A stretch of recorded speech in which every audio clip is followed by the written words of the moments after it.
أعزائي المشاهدين أعزائي المتابعين، أهلا بيكم في فيديو جديد. اتعرضت الدول العربية للاحتلال الأوروبي لفترات طويلة، وده كان له تأثير كبير على المجتمع العربي بالسلب والإيجاب. وكان من ضمن التأثيرات دي انتشار لغة المحتل في البلد، وده لسبب منطقي جدا، وهو ان لازم يحصل توافق ما بين الطرفين عشان يا اما التعايش يا اما التفاوض. بس على النقيض من كده كان في بعض الدول اللي المحتل نفسه كان بيضطر انه يتعلم لغة البلد اللي هو محتلها عشان نفس السبب. والكلام ده حصل فعلا في دولة زي مصر، واللي تعرضت زيها زي باقي الدول العربية للاحتلال على فترات طويلة. إلا إن تأثير مصر على المحتل كان دايما أكبر، إلا في حالات نادرة هنتكلم عنها بعدين. لكن النهاردة بالتحديد هنتكلم على دول المغرب العربي، وهنتكلم عن تأثير الاحتلال الفرنسي على الدول دي وعلى ثقافتها بشكل كبير. فيلا بينا نتكلم في الموضوع المهم ده.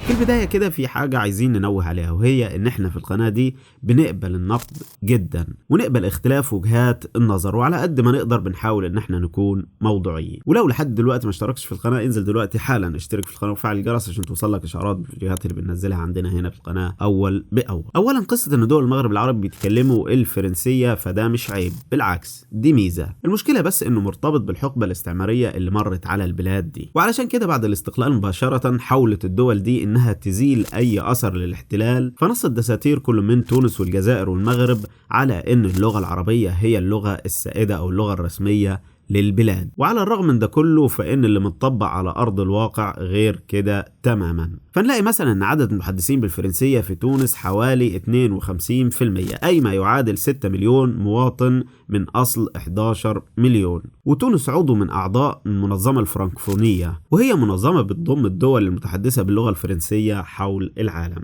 غير كده نروح بقى للجزائر، وفي الجزائر هنلاقي 35% من السكان بيتكلموا الفرنسية، والمغرب حوالي 33% بيتكلموا برضو الفرنسية. وفي البلاد المغربية دي هتلاقي بعض اللغات المتفرعة من الأمازيغية أو البربرية، وهتلاقي إن بعض الناس فقط هم بيتكلموا بيها، واللي هم الطبقة الشعبية أو الريفية.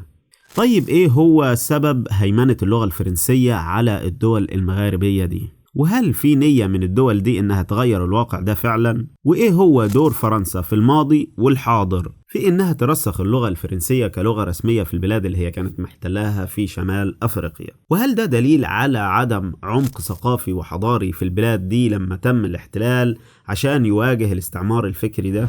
ده ياخدنا لسنة 1881، وحاولت فرنسا إنها تقتلع اللغة السائدة في تونس في الوقت ده، واللي كانت خليط ما بين اللغة العربية والإيطالية والتركية. فحاولت إنها تقتلع أو تغير المنظومة الثقافية والتعليمية في الوقت ده في كبرى المدن التونسية. وبعد 20 سنة بس من الاحتلال كان في حوالي 6% من التونسيين الفرنسية كانت لغتهم الأساسية. فرنسا طبقت الموضوع ده أو طبقت النظام ده مع الدول التانية من ضمنها الجزائر، لكن الجزائر بعد 70 سنة من الاحتلال الفرنسي كان في 3% بس من الجزائريين اللغة الفرنسية كانت اللغة الرسمية بتاعتهم. وده كان بحكم الطبيعة المواجهة ما بين الاحتلال الفرنسي والجزائريين في الوقت ده. أما في المغرب فالفرنسية كلغة سبقت الوجود السياسي العسكري بسبب الانفتاح التعليمي، خاصة في مدينة فاس واللي كانت عاصمة البلاد في الوقت ده. بالتأكيد الاستعمار اللغوي ده قبله رفض من النخبة المثقفة وحتى الناس العاديين، لكن فرنسا عمدت إنها توفر تعليم عصري مرتبط مباشرة بفرنسا، ومرتبط برضه بثقافتها في أماكن حضارية. وفي نفس الوقت وفرت ضمن برنامجها التعليمي ده حصة لتعليم اللغة العربية كان اللي بيقدمها شيخ من شيوخ الكتاتيب القديمة.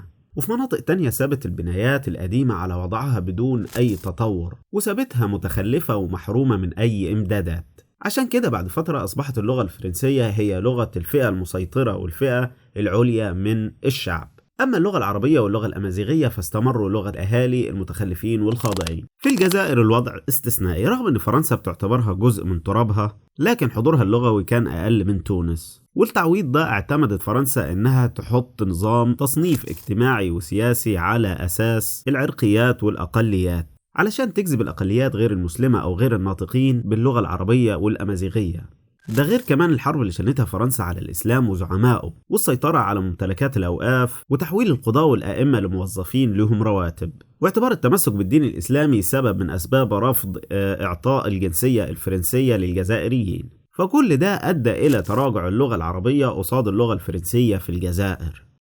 طب هل في فعلا نية حقيقية لتغيير الاستعمار اللغوي الفرنسي لدول المغرب فعلا على أرض الواقع ولا لا؟ المعلن إن في إرادة حقيقية لتغيير الواقع ده، لكن المحاولات دي كان بيقابلها حاجتين. أولا اعتقاد شعبي بعدم جدوى الرجوع للغة العربية كلغة رسمية، ده غير اعتقادهم إن اللغة العربية مش هتقدر تحتوي الدراسات الحديثة والعلم الحديث، وحاولوا إن هم يقصروا التعامل باللغة العربية على الدين الإسلامي والمناسبات المرتبطة بيه. ومثال على ده الرئيس التونسي الحبيب بورقيبة لما قال سيجب علينا اعتماد الفرنسية كوسيلة للتقدم لأنها هتساعد تونس على الخروج من التخلف واللحاق بالدول المتطورة، وهو بيعتبر من أشد المدافعين عن اللغة الفرنسية. ثانيا المصالح الاقتصادية للدول والأفراد واللي بترتبط ارتباط عميق بفرنسا، وعوامل الترقي المهني وفرص العمل في الوظائف العليا في الدولة مرتبط أساسا بتعلم اللغة الفرنسية وإجادتها، بالإضافة لفرصة الهجرة لفرنسا نفسها. طيب هل ده معناه إن خلاص مفيش فايدة، خصوصا عند الفئة اللي بتطالب بتعريب الثقافة والتعليم؟ هو الموضوع معقد شوية ومحتاج توافق ما بين النخب الحاكمة والنخب المثقفة من جهة، وإن يكون في إجماع وإرادة شعبية كاملة وفي بوادر أمل. فعلى سبيل المثال في الجزائر سنة 1962 كان عدد معلمي اللغة الفرنسية حوالي 9000 معلم قصاد 3000 معلم بس للغة العربية. أما في 2002 فعدد معلمي اللغة الفرنسية كان حوالي 22,000 مقابل حوالي 147,000 معلم للغة العربية. كمان الأحداث اللي دارت في فلسطين والعراق كانت من ضمن الأسباب اللي ساعدت على تنمية أو نمو الوعي بأهمية اللغة العربية والعالم العربي والإسلامي وضرورة التمسك بيها. وفي الوقت الحالي بدأ الجزائر في إنها تخلي اللغة الإنجليزية هي لغة البحث العلمي مع هيمنتها عالميا مقابل تراجع للغة الفرنسية. أما في تونس ففي تزايد وإقبال على اللغة الألمانية مقابل اللغة الفرنسية